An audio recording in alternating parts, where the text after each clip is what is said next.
तर नमस्कार मंडळी, स्वागत आहे आपल्या माझ्या या नवीन अशा युट्यूब चॅनल मध्ये. मी तेजस आणि आपण चालू केले सी लँग्वेजची सिरीज, ज्यामध्ये आपण याच्यातील 3 व्हिडिओ मधून बघितलेले वेगवेगळ्या प्रकारचे जे काही सी चे पॉइंट्स आहेत किंवा बेसिक पॉइंट्स आहेत त्याचा आपण अभ्यास केलेला आहे. आता चला तर मग बघूया. तर आता आपण बघणार आहोत सी मधला एक इम्पॉर्टंट पॉइंट, तो म्हणजे डेटा टाइप्स. हा बेसिक पॉइंट आहे सी मधला. तर डेटा टाइप म्हणजे काय? डेटा टाइप डिफाइन करतं की कोणत्या टाइपचा डेटा आपण व्हेरिएबल मध्ये स्टोअर करणार आहे. तर डेटा टाइप्सचे वेगवेगळे टाइप्स आहेत. 3 टाइप्स मध्ये डेटा टाइप्स हा डिफाइन केलेला आहे. तर पहिला टाइप बघू शकतो आपण प्रायमरी डेटा टाइप. तर प्रायमरी डेटा टाइप मध्ये आपण 3 पार्ट्स बघणार आहे. First is integer, second character, second float आणि थर्ड वन इज कॅरेक्टर. तर इंटिजर टाइप मध्ये काय बघतोय, तर ज्या आपल्या होल नंबर किंवा नॅचरल नंबर्स आहेत ते आपण इंटिजर मध्ये स्टोअर करू शकतोय. देन आपण फ्लोट मध्ये बघणार आहे की ज्या काही पॉइंटिंग व्हॅल्यू आहे ते आपण कशा प्रकारे डेव्हलप फ्लोट मध्ये सेव्ह करू शकतोय, हे आपण फ्लोट मध्ये बघणार आहे. देन कॅरेक्टर मध्ये आपण बघणार आहे की कोणत्याही प्रकारची स्ट्रिंग किंवा एखादा वर्ड असेल तर तो आपण प्रोग्रामिंग मध्ये किंवा कोडिंग मध्ये कसा युज करून एखाद्या प्रोग्राम मध्ये अप्लाय करू शकतो, त्यासाठी आपला डेटा टाइप आहे character data type. Then second type कोणता आहे आपला derived data type. Derived data type मध्ये 3 पार्ट्स आहेत. पहिला आहे array, then second one is pointer, then function. याचा आपण स्टडी पुढच्या व्हिडिओच्या माध्यमातून करणार आहोत. Then last one is user define data type. हे जे काय आहे ते प्रायमरी आणि डिराइव्ड डेटा टाइप हे सिस्टीम मध्ये पहिल्यापासून बिल्ट इन आहे, त्यामुळे आपण त्याचा यूज करू शकतोय. Then user define data type जे आहे ते आपण युजर ऍज अ युजर म्हणून आपण त्याला डिफाईन करणार आहे किंवा आपण ते क्रिएट करू शकतो, त्याला काय म्हणतो आपण user define data type. Then user define data type मध्ये 3 पार्ट्स होतात. तर स्ट्रक्चर, युनियन, देन इनर, हे 3 डेटा टाइप्स आहेत युजर डिफाईन डेटा टाइप मध्ये. याचा पण सेट आपण पुढच्या पार्ट मध्ये बघूया. तर बघूया आता पुढचा पार्ट व्हेरिएबल. तर आता आपण बघणार आहोत what is variable in C. तर variable is a memory location that stores the data. Data store करण्यासाठी आपण व्हेरिएबलचा यूज करतो.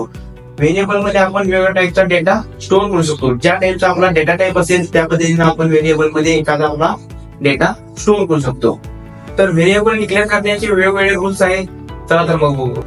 Let's see the rules of variable declaration. तर व्हेरिएबल डिक्लेअर करण्याचे रूल्स काय ते आपण बघूया. पहिला रूल्स आहे अल्फाबेट, डिजिट आणि अंडरस्कोर. हे फक्त आपण व्हेरिएबल डिक्लेअर करते वेळी युज करू शकतोय. Then next with the start with the alphabet. ज्यावेळी आपण व्हेरिएबल एखादा तयार करणार आहे तो स्टार्ट करते वेळी फक्त आपण अल्फाबेटने स्टार्ट करू शकतोय, ना की डिजिट किंवा अंडरस्कोर किंवा स्पेशल सिम्बॉल आपण त्याचा स्टार्ट करू शकत नाही. Next is no white space is allowed. कोणत्याही एखाद्या व्हेरिएबलच्या नेम मध्ये व्हाईट स्पेस आपण अलाउ करत नाही. ज्यावेळी आपल्याला व्हाईट स्पेस पाहिजे असेल, आता सपोज असं आहे की ABCXY, त्या टाइपचा आपल्याला व्हेरिएबल डिक्लेअर करायचं असेल तर हे 2 सेपरेट मांडले जात नाही. तर व्हाईट स्पेस जो मधला आहे तर आपल्याला एरर येण्याची शक्यता आहे. देन आपण काय करू शकतोय, तिथे आपण अंडरस्कोरचा यूज करून तो व्हाईट स्पेस आपण फिल करू शकतोय. Next is no use keyword.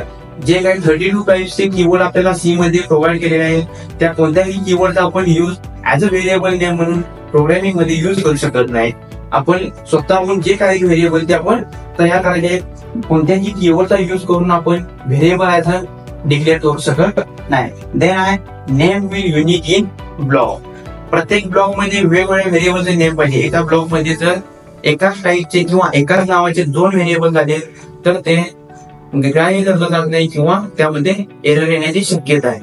हे आता आपण बघितले व्हेरिएबल डिक्लेअर करण्याचे जे काही रूल्स आहेत.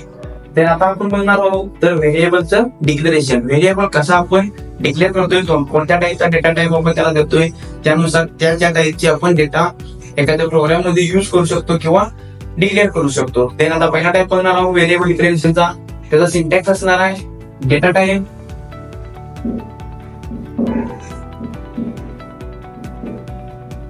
आणि काय असणार आहे व्हेरिएबलचं name ends with the semicolon. Semicolon मध्ये त्याचा काय होणार एंड होणार आहे.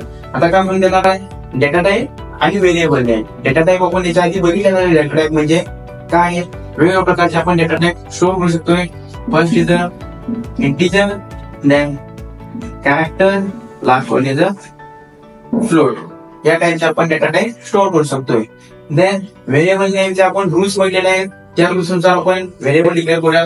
तर इंटिजर A, then character आता आपण कॅरेक्टर एखादं घेतलं, कॅरेक्टर ch नावाचा एक व्हेरिएबल घेतला, फ्लोट मध्ये घेतला सॅलरी नावाचा आपण व्हेरिएबल घेतला. अशा पद्धतीने आपण व्हेरिएबल डिक्लेअर करू शकतो सी मध्ये. तर आता आपण म्हणणार आहोत तर व्हेरिएबलचे टाईप कोणते कोणते आहेत. त्यातील पहिला टाईप आहे लोकल व्हेरिएबल. लोकल व्हेरिएबल म्हणजे काय असणार आहे, तर जो लोकली डिफाईन केलेला व्हेरिएबल असणार आहे under the structure, within the structure जो डिफाईन केलेला लोकल व्हेरिएबल असणार आहे त्याला काय आपण म्हणणार आहे लोकल व्हेरिएबल. आता प्रोग्रामच्या पद्धतीने आपण युज करू शकतोय. void फंक्शन वन नावाचा आपण काय केलेला आहे, फंक्शन डिफाईन केलेला आहे. विदिन द कर्ली ब्रॅकेट आपण काय केलेला आहे, व्हेरिएबल डिक्लेअर केलेला आहे. कोणता, तर integer x with the value 10 हा व्हेरिएबल डिक्लेअर केलेला आहे. हा व्हेरिएबल आपण विदिन द फंक्शन डिक्लेअर केलेला आहे, that is called as local variable. ह्या व्हेरिएबलला आपण काय म्हणणार आहे लोकल व्हेरिएबल. म्हणजे एक्स हा ह्या फंक्शन पुरताच मर्यादित राहणार आहे, कारण की आपण तो विदिन द फंक्शन यूज केलेला आहे किंवा डिक्लेअर केलेला आहे, that is called as local variable. Then आता आपण म्हणणार आहोत सेकंड टाईप कोणता आहे, ग्लोबल व्हेरिएबल. आता नावामध्येच आहे which variable is declared outside of the function, it is called as global variable. जो ग्लोबली डिक्लेअर केला जातो. आता इथं integer val is equal to 20 हा ग्लोबली डिक्लेअर केलेला आहे, outside of the function declare केलेला आहे, त्यामुळे त्याला आपण कोणता म्हणतो तर ग्लोबल व्हेरिएबल म्हणतो. व्हॅल इज इक्वल टू 20, व्हॅल काय झाला आपला व्हेरिएबल झाला. टाईप कोणता, डेटा टाईप इंटिजर टाईपचा आपण व्हॅल घेतलेला आहे, त्याच्या व्हॅल्यू टाकलेली आपण 20 हा आउटसाइड ऑफ द फंक्शन म्हणजे ग्लोबली आपण डिक्लेअर केला आहे. ते विदिन द फंक्शन आपला कोणता म्हणायचा आहे तर integer x is equal to 10 हा जो व्हेरिएबल आहे ग्लोबली डिक्लेअर केला तो आपण विदिन द फंक्शन ऍक्सेस करू शकतो. तर जो outside of the function declare केला असतो त्याला कोणता आपण व्हेरिएबल म्हणतो ग्लोबल व्हेरिएबल. हा कोणता झाला सेकंड टाईप झाला. आता आपण बोलणार आहोत तर थर्ड टाईप कोणता आहे तर स्टॅटिक व्हेरिएबल. स्टॅटिक व्हेरिएबल म्हणजे काय असणार आहे, the use of static keyword and define one variable it is called as static variable. आता इथे आपण दोन टाईपचे व्हेरिएबल डिक्लेअर केला आहे. हा जो असणार आहे आपला इंटिजर एक्स इक्वल टू 10 हा जो आपला असणार आहे तो नॉर्मल व्हेरिएबल. आणि using with the static keyword it is called as static variable. म्हणजे जो आपला इंटिजर वाय असणार आहे विथ द साइज ऑफ 20 तो कोणता असणार आहे स्टॅटिक व्हेरिएबल. असे आपण जे आपण आतापासून बघितले ते व्हेरिएबलचे टाईप्स आहेत. तर नेक्स्ट बघूया.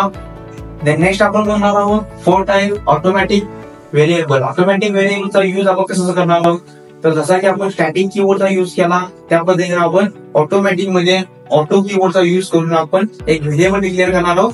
त्याला आपण काय म्हणणार आहोत ऑटोमॅटिक व्हेरिएबल. जो ऑटोमॅटिकली डिफाईन केला जातो सिस्टीम मध्ये किंवा आपल्या प्रोग्राम मध्ये ऑटोमॅटिकली डिफाईन होतो त्याला आपण कोणता म्हणतोय तर ऑटोमॅटिक कीवर्ड. तर ऑटोमॅटिक कीवर्ड वर्क कसा करतोय तर इंटिजर एक्स नावाचा आपण एक नॉर्मल व्हेरिएबल तयार केला with the size of 10 size दिली त्याला. आणि युझिंग द ऑटो कीवर्ड त्याला आपण साइज दिली आहे integer y is equal to 20. मग वाय हा कोणता झाला तर ऑटो कीवर्ड झाला किंवा ऑटो व्हेरिएबल झाला. ऑटो हा कीवर्ड आहे. आता कीवर्डचा विषय कसा आहे तर जे आपण कीवर्ड 32 आपल्याला सिस्टीमने प्रोव्हाइड केलेला आहे तर 32 कीवर्ड आपण स्मॉल केस मध्ये देणार आहे. सो ऑटो हा काय कीवर्ड आहे. सो आपण कशाने दिलेला आहे तो स्मॉल केस मध्ये दिलेला आहे. तसंच मग आपण स्टॅटिक बघितला. स्टॅटिक पण कसा लिहायचा आपल्याला काय असेल ते स्मॉल केस मध्ये आपल्याला कीवर्ड सगळे लिहायचे आहे. देन इथं आपला व्हेरिएबलचा टॉपिक संपतोय. धन्यवाद. तर आता आपण पाहणार आहोत फॉर्मॅट स्पेसिफाईड. जे काय फॉर्मॅट आपण इंटिजर, कॅरेक्टर, फ्लोट, डबल या टाईपचे डेटा टाइप्स आपण प्रोग्रामिंग मध्ये स्टोअर करणार आहे ते कोणत्या टाईप मध्ये किंवा कोणत्या फॉर्मॅट मध्ये आपण स्टोअर करणार आहे. डायरेक्टली आपण त्याला इंटिजर, कॅरेक्टर, फ्लोट असं देऊन डिफाईन करू शकत नाही. त्यासाठी काय सिस्टीमने आपल्याला फॉर्मॅट दिलेला आहे. स्पेसिफाईडचा फॉर्मॅट आहे तो आपण युज करणार आहे. देन पहिला आहे इंटिजर साठी आपण जे आपण इंटिजर व्हॅल्यू स्टोअर करणार आहे त्यासाठी आपण पर्सेंटेजचा युज करणार आहे. देन कॅरेक्टर टाईपचे आपण जर एखाद्या प्रोग्राम मध्ये व्हॅल्यू स्टोअर केली असेल तर त्यासाठी आपण %c चा युज करणार आहे. देन एखादी फ्लोट टाईपची म्हणजे पॉइंटिंग टाईपची व्हॅल्यू आपण प्रोग्रामिंग मध्ये आपल्या स्टोअर केली असेल तर त्यासाठी आपण %f चा युज करणार आहे. देन स्ट्रिंग टाईपची एखादी व्हॅल्यू आपण प्रोग्राम मध्ये आपल्या स्टोअर केली असेल तर त्यासाठी आपण %s चा युज करणार आहे. या टाईपचे पूर्ण आपले असे काय फॉर्मॅट स्पेसिफाईड आहे. याचा युज करून आपण प्रोग्रामिंग मध्ये युजर कडून घेतलेला इनपुट आहे तो स्कॅनर मध्ये स्कॅन करून स्टोअर करू शकतोय. त्यावर आपण प्रोसेसिंग करू शकतोय. धन्यवाद. तर आजच्या पुरतं एवढंच. भेटूया पुढच्या लेसन मध्ये. आणि आपल्या मित्रांना आपल्या चॅनलची लिंक पाठवून नक्की सबस्क्राईब करायला सांगा. तसेच आता व्हिडिओला लाईक करून कमेंट करा व्हिडिओ कसा झालाय. भेटूया नेक्स्ट पार्ट मध्ये.